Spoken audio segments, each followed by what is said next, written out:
नमस्कार दोस्तों, HRDI में आप सभी का स्वागत है। आप सभी लोग कैसे हैं? देखिए, काफ़ी टाइम बाद मैं आप लोग के बीच में आया हूं आज, और कुछ जो महत्वपूर्ण बिंदु हैं उन पर आज आपसे चर्चा करनी है। और जो क्वेरीज हमारे पास आ रही थी वो आ रही थी कि सर जो इम्पॉर्टेंट टॉपिक्स हैं सब्जेक्ट वाइज आप उन पर वीडियो बना दीजिए। तो इसी क्रम में आज मैंने एक वीडियो जो है आप लोगों के लिए अपलोड कर दिया है, क्योंकि इसकी क्वेरीज काफ़ी टाइम से थी। तो आज के सेक्शन में हमने पॉलिटी का जो सेक्शन है, यानी कि पॉलिटी का जो सब्जेक्ट है, उसके जो महत्वपूर्ण चैप्टर्स होते हैं, उनके जो टॉपिक्स होते हैं, उनको आज हमने डिटेल्स में बताया है। लक्ष्मीकांत की जो बुक हमारी है उनमें जो है जो चैप्टर्स हैं, जो विषय सूची है, उसी को हमने जो है आपको बताया हुआ है कि उसमें से कौन कौन से ऐसे चैप्टर्स हैं जो इम्पॉर्टेंट होते हैं। फिर वो टॉपिक्स चाहे आपकी परीक्षावाणी की बुक हो, एम लक्ष्मीकांत की बुक हो, या फिर जो कोई अन्य बुक जो आप पढ़ रहे होंगे, उनमें से जो इम्पोर्टेंट जो चैप्टर्स होते हैं वो हमने आज आपको बताया है। तो पॉलिटी का सेक्शन, जैसा कि आपको पता होगा कि पॉलिटी बहुत इंपॉर्टेंट है अपने आप में, और पॉलिटी कोई इतना बहुत टफ भी नहीं है कि आप उसे ना कर पाएँ। तो पॉलिटी के सेक्शंस को अगर आपने मजबूत कर लिया तो 12, 15, 16 क्वेश्चन जो है आपके बहुत मजबूत स्थिति में रहेंगे, और उसमें आप जो है लीड ले पाएंगे।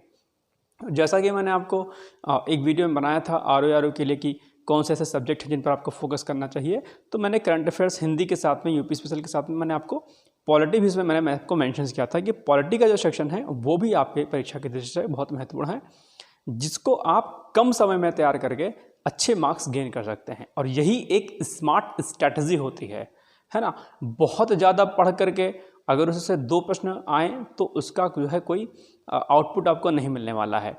इम्पॉर्टेंट थिंग ये होती है कि आपने कम पढ़ा और ज़्यादा प्रश्न आप कर ले गए, ये एक स्मार्ट तरीका होती है। और ये आपको दरअसल पता होना चाहिए कि किस सब्जेक्ट से कितने टॉपिक्स इंपॉर्टेंट होते हैं और कैसे आपको उसे कवरअप करना होता है, राइट।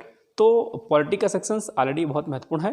डिस्क्रिप्शन बॉक्स में जाइएगा सर, वहाँ पर लिंक मैंने दे दिया है, उस लिंक पर क्लिक करिएगा आप। वो जो टॉपिक पॉलिटी के इंपॉर्टेंट हैं बताए गए हैं आपको। इसी क्रम में आपको अन्य जो विषय होते हैं, हिस्ट्री हो गया, साइंस हो गया, एनवायरनमेंट हो गया, अन्य विषयों के एक एक वीडियो जो है मैं आपको डेली अपलोड कर दूंगा, और आप उसी के हिसाब से जो है अपने चीज़ों को आप करते जाइएगा। इंपॉर्टेंट जो चैप्टर्स होंगे वो मैं आपको बता दूंगा। एनीवेज, तो ये कुछ हो गई बात महत्वपूर्ण जो आपसे करनी थी। दूसरी जो महत्वपूर्ण बात है वो ये है कि समय चूँकि अब आपके पास बहुत कम बचा है। जैसा कि आप लोगों को पता ही होगा कि RO की परीक्षा को लेकर के बहुत हो हल्ला हो रहा है कि इस डेट को एग्ज़ाम होगा वगैरह वगैरह, ठीक है। तो अगर कुछ चीज़ है, अगर चर्चा में कोई चीज़ चल रही है, तो हो सकता है कि उस पर कहीं ना कहीं काम आयोग कर रहा हो। अगर कर रहा है तो बहुत अच्छी बात है, आपके फेवर में ही है, उसमें कोई बुराई नहीं है, ठीक है। हालांकि आयोग ने ऑफिशियल नोटिफिकेशन कोई नहीं जारी किया है कि आपका एग्ज़ाम RO का फरवरी में होगा या फिर PCS का आपका मार्च में होगा, लेकिन चीज़ें जो चल रही हैं उसके हिसाब से ऐसा कहा जा सकता है कि हाँ, फरवरी मार्च में आपकी एग्ज़ाम डेट हो सकती है। हो जाता है तो आप अपनी स्ट्रेटजी को फरवरी मार्च के अकॉर्डिंग ही बनाइएगा, क्योंकि अगर आप इनकेस अगर मान लेते हैं कि फरवरी मार्च में आपका एग्ज़ाम नहीं होता है, मार्च में PCS का नहीं होता है, फरवरी में RO का नहीं होता है, कोई बात नहीं। अगर आप अपनी स्ट्रेटजी को अभी उसके अकॉर्डिंग लेके चलेंगे तो अगर परीक्षा तिथि आपकी अगर आगे बढ़ती है तो आपको और लीड मिल जाएगा अपने रिवीजन को करने में। तो किसी पर हस्तक्षेप मत करें, किसी पर टिक्का टिप्पणी मत करें, किसी भी यूट्यूब चैनल पर टिक्का टिप्पणी करने से बचें, ठीक है। लोगों को सूचना देने का काम होता है। हाँ, कहीं कहीं क्या होता है कि कुछ गलत सूचनाएं भ्रमित कर देती हैं आपको, उन भ्रामक सूचनाओं से बचें। बाकी जो है अपनी तैयारी को करें, एक बात। दूसरी बात यह है, जैसा कि मैंने अभी थोड़ी देर पहले आपसे कहा कि अब समय है अपने आप को क्लोज करने की, यानी क्लोज इन द सेंस करने की, आपको अपने आप को कमरे में क्लोज करने की, ठीक है। खुद को नहीं बंद करना है, अपने आप को कमरे में बंद करना है। कमरे में बंद करने का सेंस ये है कि अब आप जितनी भी अनवांटेड चीज़ें हैं उनसे दूर हो जाइए, ठीक है।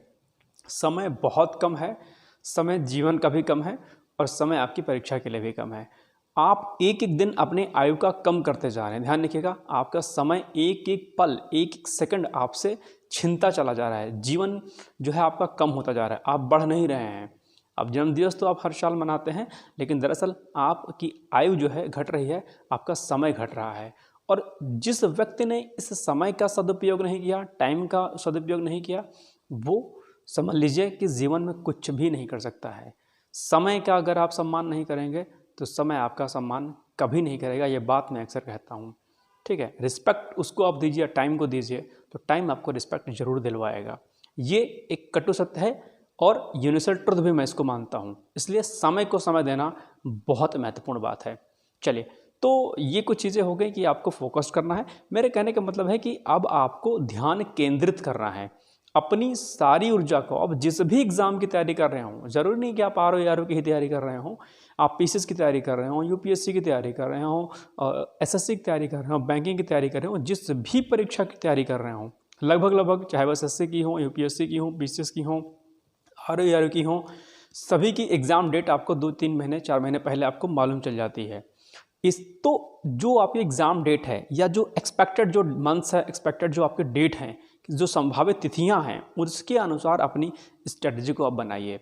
अगर आप ग्रेजुएशन कर रहे हैं, ठीक, ग्रेजुएशन जैसे ही आप निकल रहे हैं, आप अपनी पूरा एक टारगेट फिक्स कर लीजिए कि मुझे इतने समय में तैयारी करना है। आर ओ के जो विद्यार्थी हैं, उनसे मेरा विशेष अनुरोध ये है कि आप लोग बिल्कुल भी जो है डिस्ट्रैक्ट आप नहीं होइए। बहुत सारे एग्ज़ाम्स आपको डिस्ट्रैक्ट करने लगते हैं। बीपीएससी का एग्ज़ाम आ गया है, कोई टीचिंग की पोस्ट आ गई है, कोई अन्य पोस्ट आ गई है। अगर आपका लक्ष्य कुछ है, अगर आपने कुछ निर्धारित किया है, तो आप उससे भटके नहीं। अक्सर मैंने देखा है कि बच्चे भटक जाते हैं। हालांकि ये गलती मैंने भी की है, ऐसा नहीं है कि मैंने नहीं की है। तो जो एक्सपीरियंस होता है वही बोलता है, वही शेयर किया जाता है आप लोगों से। मैं कह रहा हूँ कि अगर आपको सफल होना है, किसी 1 से 2 परीक्षा पर आप फोकस करिए। 1 से 2 परीक्षा पर फोकस करने से मेरा मतलब ये है कि एग्जाम्पल के लिए अगर आप यूपी पीसीएस की तैयारी कर रहे हैं, यूपीएससी की तैयारी कर रहे हैं, तो यूपीएससी की तैयारी करने के साथ साथ में आप पीसीएस पर फोकस कर सकते हैं, आर पर फोकस कर सकते हैं। ठीक है। अब आप अगर आपका यूपी ट्रिपल एस पेट की तैयारी कर रहे हैं, तो आप यूपीएससी फोकस नहीं कर पाएंगे, उसका और दोनों का एग्जाम जो है अलग अलग है। आप निचले स्तर के एग्जाम की तैयारी कर रहे हैं तो अपर एग्जाम्स आप नहीं दे पाएंगे, लेकिन अगर आप अपर एग्जाम दे रहे हैं तो निचले स्तर के एग्जाम आप दे सकते हैं। ये आपकी अपनी स्ट्रैटेजी और आपका अपना इंटरेस्ट हो सकता है, राइट। तो अगर आपका टारगेट आर ओ की परीक्षा है, तो अपने पूरे समय को आप उस पर केंद्रित कर लीजिए, समय लगा दीजिए, क्योंकि आर ओ की जो परीक्षा होती है हर वर्ष नहीं होती है, आप सभी लोगों को पता होगा। फिर 2-3 साल जो है आपको वेट करना पड़ेगा, इंतजार करना पड़ेगा, और तब तक लंबा समय हो जाएगा, और उस लंबे समय में ना ही आप घर से बाहर रह सकते हैं। खासकर जो स्पेशली जो गर्ल्स हैं, उनके लिए समस्या बहुत बड़ी होती है, क्योंकि उनके पास उनके माता पिता बहुत कम समय देते हैं। हालांकि ये बहुत बड़ी विडंबना भी है, और माता पिता को जो है इस पर सोचना चाहिए। ये विचारणीय प्रश्न भी है कि जो लड़कियां होती हैं उनको समय देना चाहिए। वो कुछ करना चाहती हैं, लेकिन मजबूरी उनकी ऐसी हो जाती है, या मैं माता पिता की कह लूँ या फिर जो भी कह लूँ XYZ, ठीक है, उन्हें समय नहीं दिया जाता है। ये हमारे समाज की एक बहुत बड़ी विडंबना है, बहुत बड़ी दिक्कत है। मुझे लगता है अगर कोई पेरेंट्स मेरे इस वीडियो को देख रहा है तो उस पर ध्यान देना चाहिए। लड़कियों को पढ़ने का समय ज़रूर देना चाहिए, क्योंकि ये एक जो है विकास में आपके भविष्य के विकास में, यूँ कह लीजिए भारत के विकास में, समाज को एक नई दिशा और दशा देने में ये अपनी बहुत महत्वपूर्ण भूमिका अदा करती हैं। महिलाओं से ही सब कुछ है, और महिलाओं से ही जो है हम लोग हैं, हमसे महिलाएं नहीं हैं।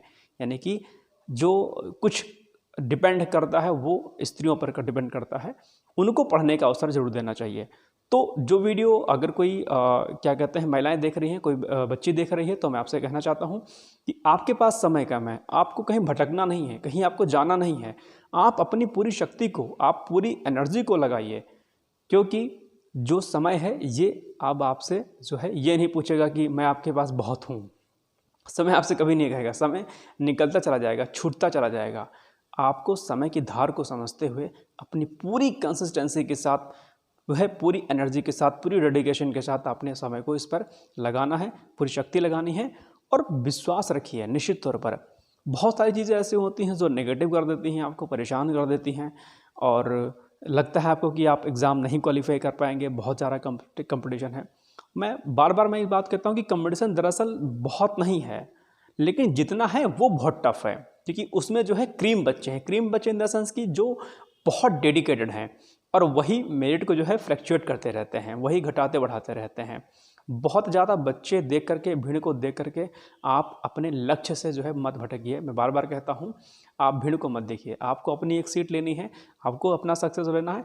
1 सीट आए तो भी आपको उतनी ही मेहनत करनी पड़ेगी, और 1000 सीट आए तो भी आपको उतनी ही मेरिट जो है मेहनत करनी पड़ेगी।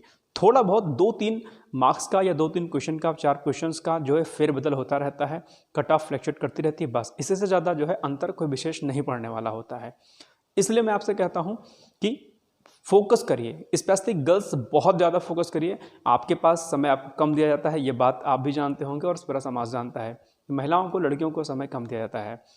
लड़कों के लिए भी यही बात होती है, उनके ऊपर भी नैतिक जिम्मेदारियाँ होती हैं, पारिवारिक जिम्मेदारियाँ होती हैं, बहुत बोझ भी होता है एक तरीके से यूँ कह लें पारिवारिक। इन सारी समस्याओं से तरने के लिए, या यूँ कहें मैं इन सारी जो प्रॉब्लम्स को शॉर्ट आउट करने के लिए आपके पास एक ही तरीका है, वो है मेहनत। ठीक है, ईमानदारी के साथ मेहनत है। मेहनत भी दो होती है, एक होती है मेहनत करना गधों की तरीके से, और एक मेहनत होती है ईमानदारी के साथ में और स्मार्ट तरीके से। आपको स्मार्ट तरीका फॉलो करना है। ठीक है, आपको ये पता होना चाहिए कि किस विषय से कौन से प्रश्न इंपॉर्टेंट होते हैं, कौन से टॉपिक इंपॉर्टेंट होते हैं, और इसको एनालाइज करने का एक ही तरीका है PYQs। प्रीवियस ईयर्स के क्वेश्चंस पेपर को आप खूब लगाइए, घटना चक्र आप बहुत लगाइए। मैं बार बार कहता हूँ, चाहे आप UPPCS की एग्जाम दे रहे हो या फिर RO का एग्जाम दे रहे हो, घटना चक्र सबसे महत्वपूर्ण पुस्तक है। मैं बार बार कहता हूँ, इसमें बहुत प्रश्न हैं और इसका जो एक्सप्लेनेशन है, यानी कि जो इसकी व्याख्या दे रखी है, आप लोग इसको बहुत अच्छे से करें। दूसरी बात है, जो आपको टॉपिक्स जो इंपॉर्टेंट लगता है घटना चक्र के ऊपर आप लोग लिख लिया करें।